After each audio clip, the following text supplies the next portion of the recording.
ओम शिवोहम शिवोहम शिवोहम।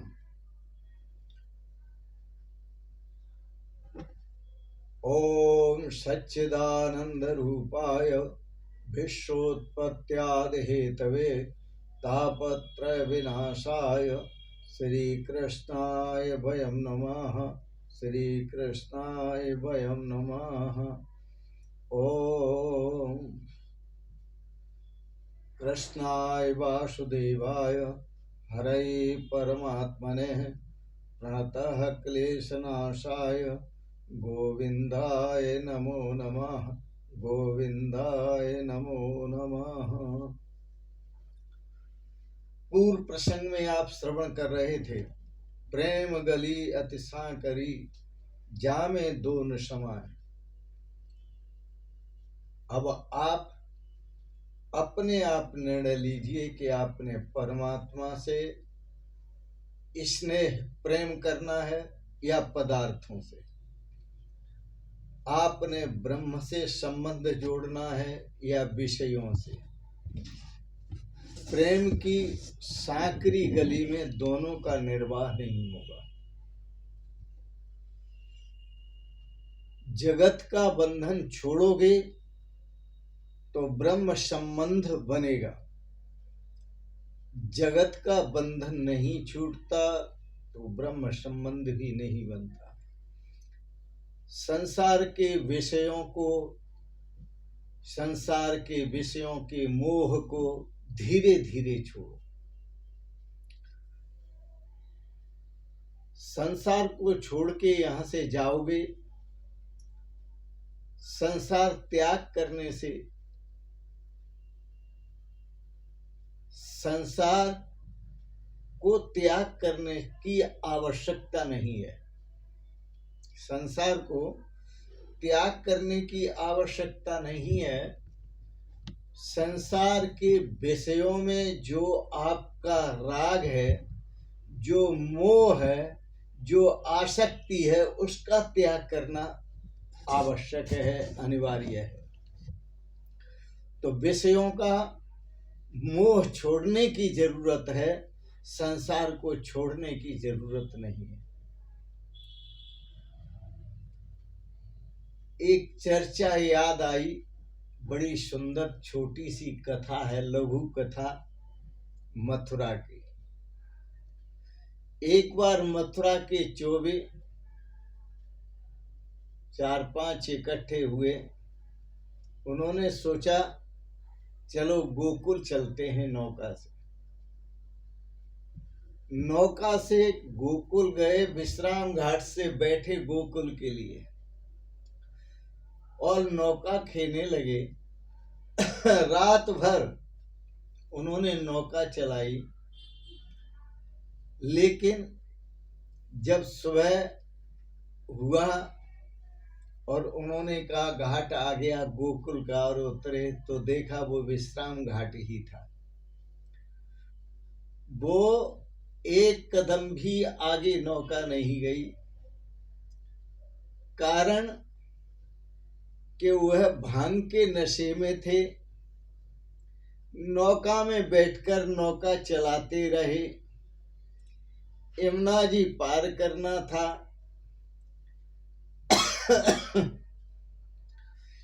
चप्पू लेकर चलाने लगे थे और चलाते रहे। चौबे जी ने सारी रात नौका चलाई, पर नाव को रस्सी से खोलना भूल गए। वह रस्सी में ही बंधी हुई थी। नशे का असर जब उतरा तो नाव से उतरकर चौबे जी ने देखा कि ये तो रस्सी में बंधी हुई थी। भूल गए रस्सी खोलना। सारी रात चलाने के बाद भी वो वहीं के वहीं रहे। इसी प्रकार से यह आपकी जीवन रूपी नौका है, जिसमें आप बैठे हुए हैं। यह नौका मोह रूपी रस्सी से बंधी हुई है, ममता रूपी रस्सी से बंधी हुई है। और संसार के खूंटा क्या है? संसार के विषय ही संसार के खूंटा है, तो उनसे बंधी हुई है।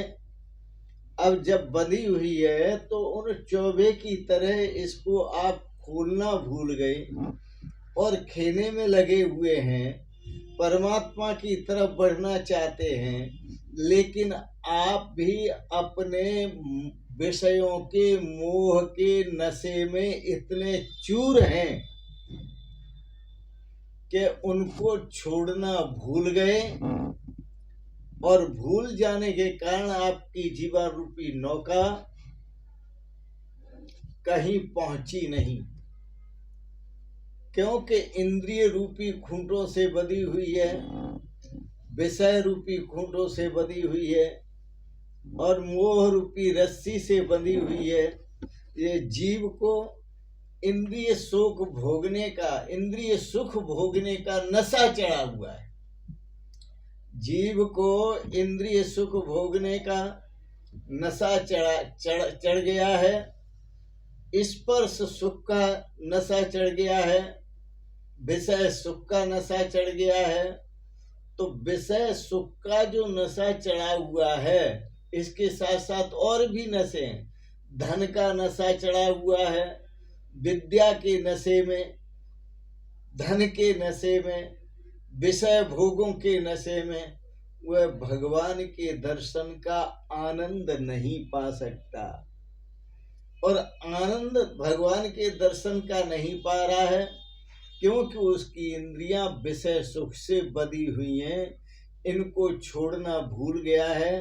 तो इंद्रियां जो विषय सुख से बंधी हुई हैं, वो इंद्रियां संसार के सुख का तो आनंद ले रही हैं, लेकिन ब्रह्म सुख का, परमात्मा सुख का आनंद नहीं ले पा रही हैं। परमात्मा का जो सुंदर सुख है उसको प्राप्त नहीं कर पा रहे हैं, क्योंकि वासना रूपी डोरी जो है वो अभी बंधी हुई है, इंद्रियों को छोड़ना भूल गए हैं।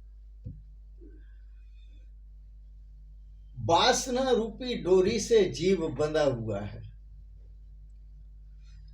गांठ संसार के साथ बंधी हुई है, इसे छोड़ना है। जब तक नहीं छोड़ेंगे तब तक परमात्मा का आनंद नहीं मिलेगा और परमात्मा तक उस अनुभूति में हम नहीं पहुंचेंगे, उस ब्रह्म सुख का अनुभव नहीं कर पाएंगे। हृदय में कोई वासना नहीं रहेगी।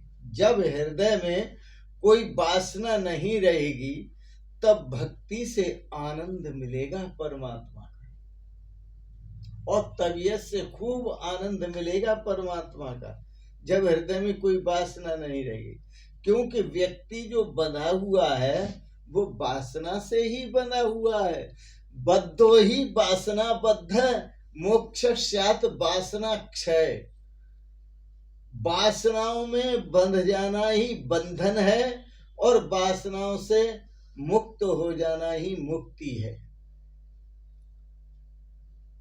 निर्वासनिक जीवन ही परमात्मा स्वरूप का आनंद लेता है।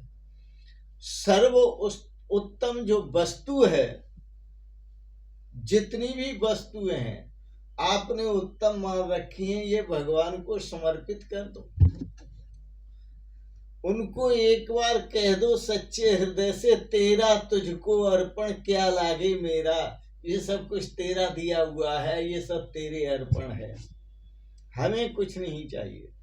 तो सर्वोत्तम वस्तु भगवान को अर्पित करना है, यही भक्ति है। और प्रेम से अर्पित करना है, प्रेम से अर्पित करना है। बिना वैराग्य के भक्ति नहीं होती, याद रखना। जब तक विषयों से वैराग्य नहीं होगा तब तक भक्ति नहीं होगी। बिना वैराग्य के भक्ति नहीं होती।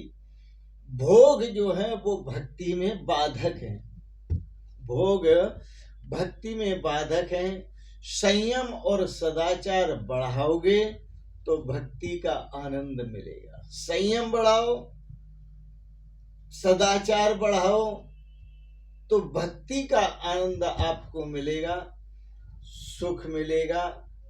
और सुखी होना है तो संसार के विषयों से नाता तोड़ो। संसार के विषयों से ज्यादा प्रेम न करो।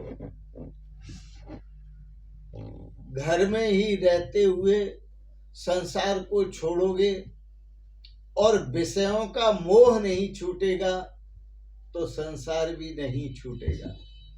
संसार को छोड़ोगे तो भटक जाओगे, क्योंकि संसार में सारी शरीर की व्यवस्थाएं हैं, वह सब व्यवस्थाएं बिगड़ जाएंगी। इसलिए संसार को नहीं छोड़ना है, संसार के विषय भोगों को छोड़ना है, उनसे नाता तोड़ना है। तो ज्ञान और वैराग्य सहित यदि भक्ति होती है तो भगवान का दर्शन होता है, भगवान का साक्षात्कार होता है। तो ज्ञान और वैराग्य, वैराग्य और ज्ञान के साथ आगे बढ़ो, तब परमात्मा तक पहुंचोगे। ज्ञान मार्ग में इंद्रियों का निरोध किया जाता है, ज्ञान मार्ग में इंद्रियों का निरोध किया जाता है, इंद्रियों पर संयम किया जाता है। और भक्ति मार्ग में इंद्रियों को प्रभु की भक्ति में लगाया जाता है। भक्ति मार्ग में इंद्रियों को प्रभु की भक्ति में लगाना पड़ता है और ज्ञान मार्ग में इंद्रियों का निरोध करना पड़ता है, संयम करना पड़ता है, साधना करनी पड़ती है। तो उत्तम तत्व जो है, सबसे उत्तम तत्व है, वो भगवान श्री कृष्ण हैं। सबसे उत्तम तत्व है वो है परमात्मा है। उस परमात्मा के संसार को न देखकर परमात्मा को देखो, विषयों को न देखकर ब्रह्म को देखो, विषय भोगों को न देख करके भगवान विष्णु का दर्शन करो। तो आप एक तरफ से ज्ञानी संसार से, विषयों से, भोगों से निरोध करता है इंद्रियों का, और निरोध करके वह अपने परमात्मा स्वरूप में स्थित हो जाता है। भक्त क्या करता है? भक्त विषयों से नाता तोड़ता है इंद्रियों का, और इंद्रियों को प्रभु के अभिमुख कर देता है। उन इंद्रियों से प्रभु का चिंतन करता है, हाथ से भगवान का पूजन करेगा, आंखों से भगवान का दर्शन करेगा, पैरों से चलकर भगवान के मंदिर तक जाएगा।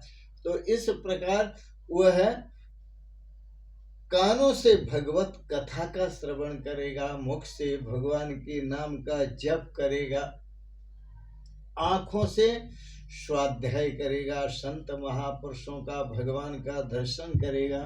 तो इंद्रियों को भगवत मार्ग में लगाओ, इसी में जीवन का श्रेय है और इसी में जीवन का सौभाग्य है।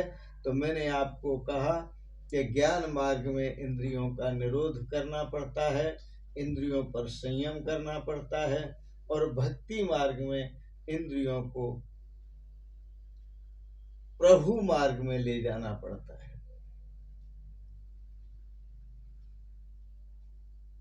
ज्ञान और वैराग्य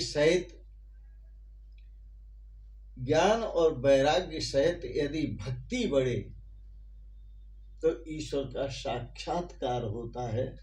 आपको ज्ञान भरपूर हो, आपको भक्ति वैराग्य भरपूर हो, और आप भगवान श्री कृष्ण की भक्ति कर सकें। क्योंकि किम श्रेय कृष्ण भक्ति परम श्रेय। श्रेय क्या है? भगवान कृष्ण की भक्ति ही श्रेयमय है। इसी में कल्याण है, इसी में उद्धार है, इसी में सुख है, शाश्वत सुख है, इसी में शाश्वत शांति है, इसी में शाश्वत आनंद है।